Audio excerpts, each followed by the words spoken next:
बिहार की राजनीति में हर चुनाव कुछ ना कुछ नया लेकर आता है।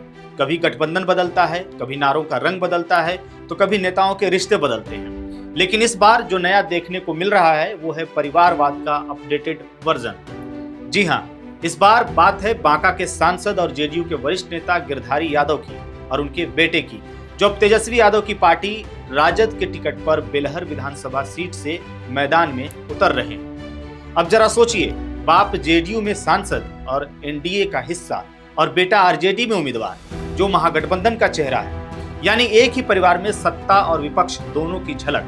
कह सकते हैं एक घर में ही बिहार की पूरी राजनीति सिमट आई है। लेकिन अब बड़ा सवाल उठता है कि क्या ये सिर्फ संयोग है या राजनीतिक मैनेजमेंट है या राजनीतिक प्रबंधन, जो कह सकते हैं। क्या ये परिवारवाद का नया चेहरा नहीं है, जहां बाप सत्ता में बैठ करके बेटे का भविष्य विपक्ष में सुरक्षित कर रहा है।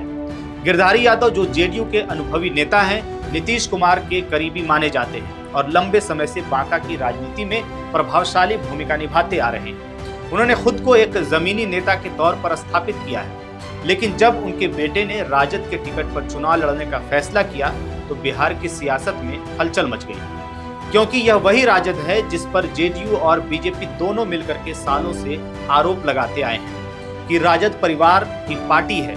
लालू यादव अपने बेटे बेटियों को राजनीति में सेट कर रहे हैं, लेकिन अब वही आरोप एनडीए के घर में भी दस्तक दे रहा है। मैं यहाँ किसी पार्टी के पक्ष में बात नहीं कर रहा हूँ। राजद के जगह पर XYZ कोई भी पार्टी हो, परिवारवाद तो परिवारवाद है ना, चाहे इधर हो या उधर हो। सवाल इधर इसलिए उठ रहा है क्योंकि इसी मुद्दे पर इधर के लोग उधर सवाल खड़ा करते हैं। लेकिन जब खुद पर बात आती है तो क्या?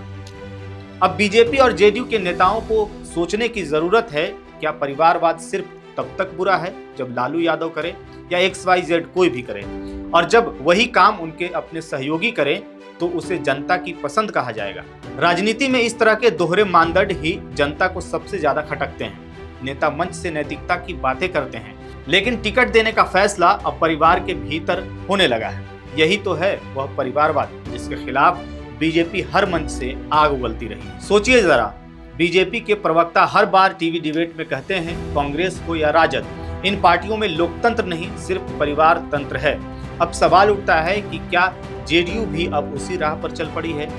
राजनीति में अक्सर कहा जाता है विचारधारा बदल सकती है लेकिन रिश्ते नहीं, और इस बार यह कथन बिल्कुल फिट बैठता है गिरधारी यादव और उनके बेटे पर। बाप नीतीश कुमार के साथ खड़े हैं तो बेटा तेजस्वी यादव के साथ मंच साझा करेगा। एक मंच पर सुशासन बाबू जिंदाबाद और दूसरे मंच पर तेजस्वी यादव लाओ बिहार बचाओ। अब आप बताइए, जनता किस पर भरोसा करेगी? कहने को तो दोनों बाप बेटा अलग अलग पार्टियों में हैं, लेकिन सवाल यह है कि क्या यह राजनीतिक विचारधारा का टकराव है या राजनीतिक रणनीति का हिस्सा है?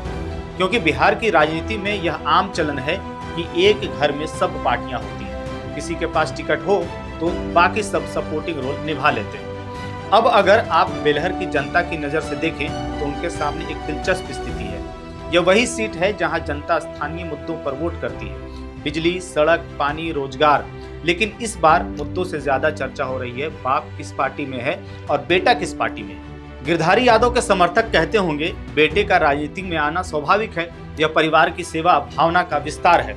पर विपक्ष तो यही कहता होगा ना कि यह परिवारवाद का जीता जागता उदाहरण है, जहां बाप अपने प्रभाव से बेटे के लिए रास्ता तैयार कर रहा है। दोनों की बात अपनी अपनी जगह पर सच है, लेकिन जनता के मन में सवाल एक ही है, क्या राजनीति अब जनता की नहीं नेताओं के घर की विरासत बन गई है? यहाँ बीजेपी की स्थिति थोड़ी सी असहज है, क्योंकि वही बीजेपी जो परिवारवाद को लोकतंत्र की सबसे बड़ी बीमारी बताती है, अब उसी का सहयोगी दल जेडीयू उसी बीमारी से ग्रस्त दिख रहा है। अब बीजेपी वाले बोलेंगे भी तो क्या बोलेंगे? बोलेंगे तो गठबंधन में बिगड़ने के चांसेज हैं, और चुप रहे तो नैतिकता पर सवाल तो उठेंगे ही। यानी न खाया जा रहा है न उगले जा रहा है वाली स्थिति इस समय बनी हुई है। राजनीतिक के जानकारों का मानना है कि ये एक रणनीतिक प्रयोग हो सकता है। उनका कहना है कि शायद यह पिता पुत्र की राजनीतिक विषाद का हिस्सा है। अगर एनडीए की सरकार रहती है तो बाप सत्ता में रहेंगे, और अगर राजद की लहर चल गई तो बेटा विपक्ष में पांव जमा लेगा। कह सकते हैं हर हाल में यादव परिवार की राजनीति सुरक्षित रहेगी, और यही है असली पॉलिटिकल इंश्योरेंस पॉलिसी।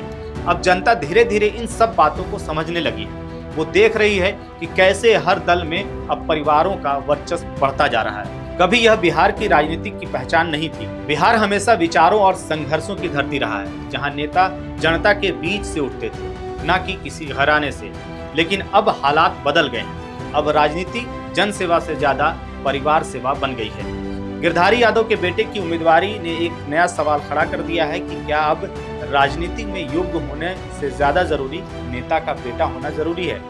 क्या अब टिकट योग्यता पर नहीं बल्कि खानदान पर मिलेगा? अगर यही सिलसिला जारी रहा तो आने वाले वर्षों में विधानसभा विधायकों के बच्चों की सभा बन जाएगी। हालांकि आपको बता दें कि चाणक्य प्रकाश रंजन, जो गिरधारी यादव के बेटे हैं, कब पढ़े लिखे हैं, उन्होंने London school of economics and political science से मास्टर ऑफ पब्लिक पॉलिसी की पढ़ाई की है। 2023 में वो अपनी पढ़ाई पूरी करके भारत लौटे और राजनीति में कदम रखा।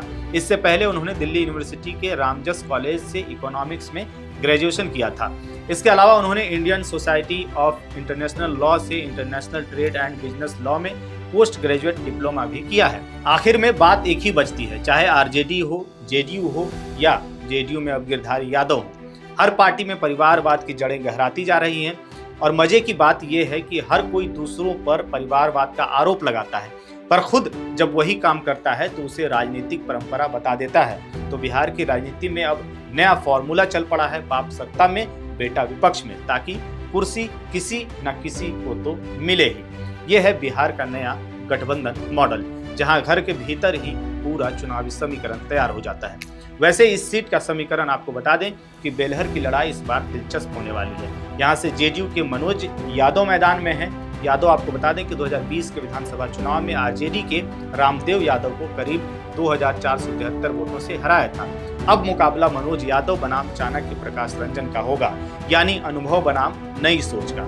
नई सोच के बारे में जनता क्या ही सोचेगी, वो हर बार की तरह सोचती रह जाती है कि हम वोट तो देते हैं बदलाव के नाम पर, लेकिन लौटकर वही पुराना चेहरा के सामने आ जाता है, वही पुराना परिवार सामने आ जाता है।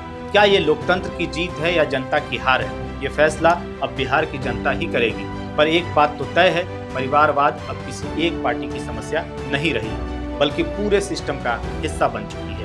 इस पूरे खबर पर आपकी क्या राय है? गिरधारी यादव के बेटे के बारे में आप क्या सोचते हैं? परिवारवाद को लेकर के आप क्या सोचते हैं? कमेंट बॉक्स में हमें जरूर बताइएगा। मेरा नाम है जानिसार खान, आप देख रहे हैं द हिंदी टॉप। वीडियो पसंद आए तो चैनल को सब्सक्राइब करिएगा और हमें इंस्टा, फेसबुक और एक्स पर भी फॉलो कीजिएगा।